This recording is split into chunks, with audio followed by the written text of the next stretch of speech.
Hi Gemini, welcome to Higher Source Tarot for your August 2021 Is It in the Cards Love Tarot reading. This is a love reading for all Gemini, Sun, Moon, Rising, and Venus.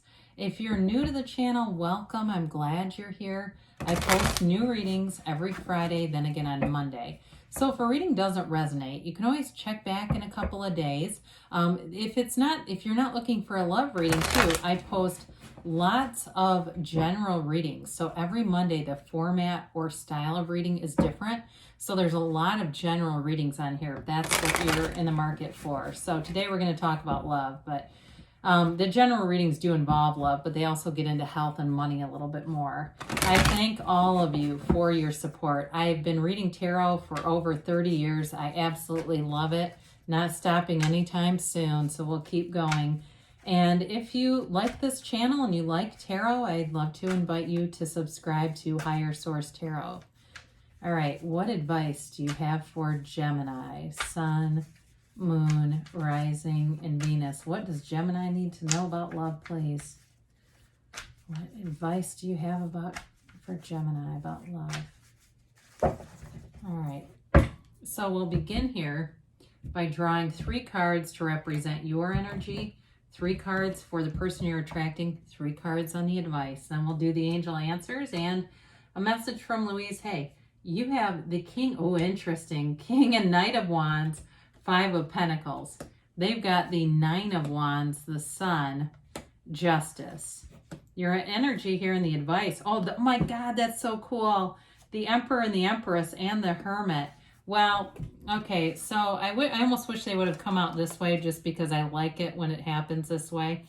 Because this is really their order, 3 and 4. But you notice how he keeps his eye. He does not take his eye off of his Empress. Okay, there's a protective energy here. You've got a very powerful reading here with 5 major arcana. I mean, that's a big deal when you only have 9 cards in the reading. So beautiful. I'm excited to do this. You've got Virgo, Aries, Libra, Leo here. You've certainly got fire. So if it's an Aries or a Leo, here they are. And you do have a little bit of earth here too, but boy, is this fiery. I feel like there's straight passion here. The only thing about it, now I like this, the Empress and the Emperor, because they balance each other out, and so does the Hermit.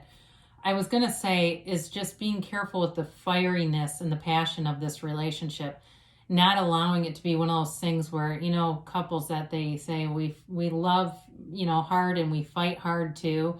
The fighting thing is my only thing with this, because I look at this and it can be prone to a lot of makeup, breakup kinds of things. We got to be careful with these energies not to get into that loop where it's this constant fighting and getting back together, and you know that one. All right, so you've definitely here though talk about vitality with these wands. The King and the Knight of Wands, that's a go-getter energy. So if you're in hot pursuit of somebody, I do feel like they're not going to be able to outrun your energy here. And it may be you being pursued as well. You know, the Knight of Wands can be a little bit of an in and out energy. So if that's you and you're saying, I'm trying to commit, you got to be serious about that. You got to make a decision to do that, because that Knight of Wands, like I said, can be a bit fickle. And especially too, I mean, you're attracting a match here.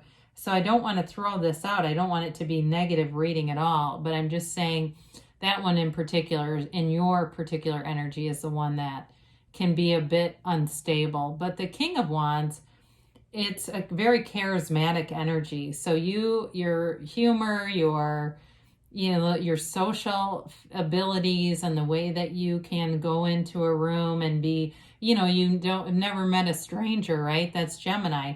That's very attractive, that whole ability. And I do feel like this person really does find you very funny. They like your energy. I feel almost like you're more in line with the energy of the Empress and you're attracting an Emperor kind of an energy. Now with the 5 of Pentacles here, this is an energy of moving on, moving forward. It can be leaving some situation or a bigger group of people.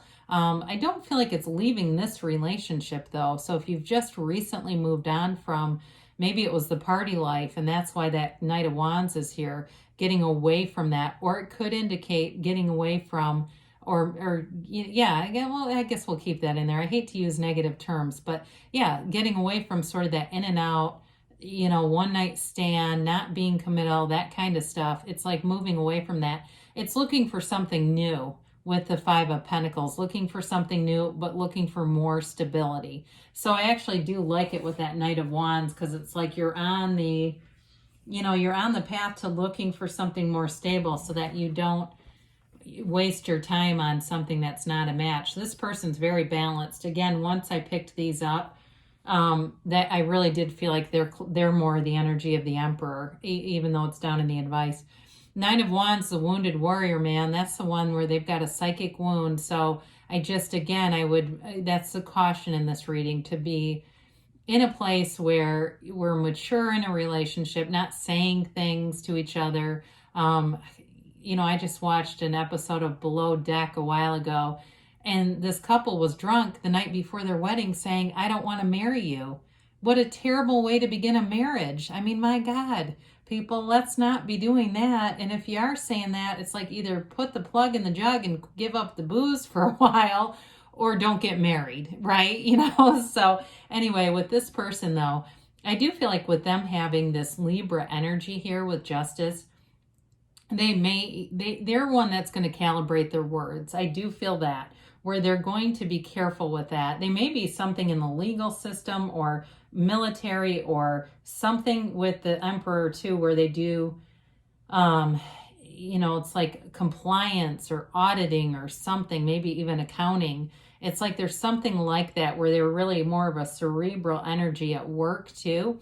But we won't discount that Sun energy. I mean, it really is a beautiful revolutionary energy. It is, I feel like they're very successful at what they do. And they're kind of in your energy too, where they wouldn't waste their time on something they didn't feel a spark and an attraction for. They're not here just to pass time and, get by day to day. But with the Sun, it's pure positivity. It's a hell yes card. It's a card of fun, upliftment. So even though there's a fairly serious energy around them and that very kind of smart energy, and maybe they're just very sarcastic too, that could be part of it. But with the Sun, it's complete acceptance, and it's like this hope for the future, really feeling inspired about the future, excited for the future. So with this, you've got, like we said, the Emperor and the Empress. You've got a couple here, which is phenomenal to see in a love reading. And you'll notice here, the Emperor too, aside from when he looks at his Empress, doesn't take his eyes off of her. He holds that staff, and that is a symbol for her fertility sign, okay? He carries her with him everywhere. So I feel like this person and you have internalized one another. You have a very strong energetic connection here that will not be broken. But you balance each other out in terms of, you've got Justice, and then again this Empress and Emperor. The Emperor is much more the rational mind, whereas the Empress just follows her heart. She's not afraid to jump in fully. She loves big, and she's very kind of spontaneous. So where the Emperor is the wealth card, he is the architect of the universe. He gets what he wants. He doesn't stop. He's like a dog with a bone, right? You can't get an idea away from him. And she helps to soften his edges a bit, where she comes in and, I've talked about this before, she would park a car in the garage with a flat tire and not be worried about it.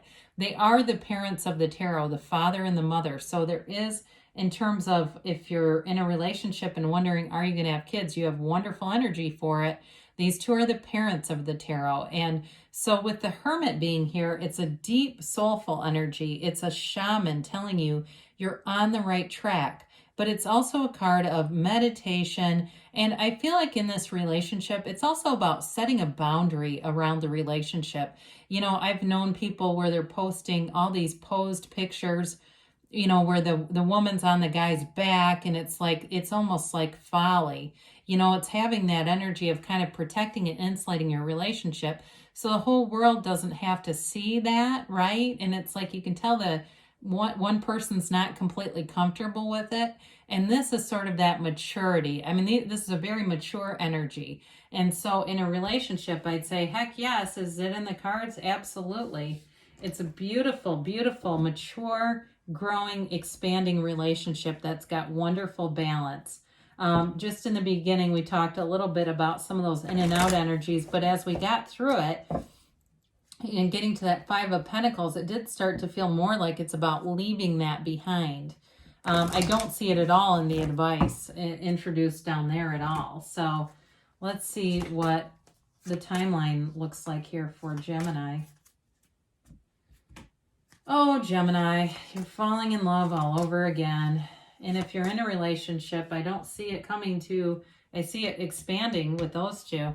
You've got big, happy changes. So good things are on the way. We like to see that. Abundance, fertility, abundance, and growth and wealth. You've got be assertive. So continue, especially with the Emperor and Justice. There's definitely, and those wands, definitely an assertive energy here within the next few weeks. So things are developing.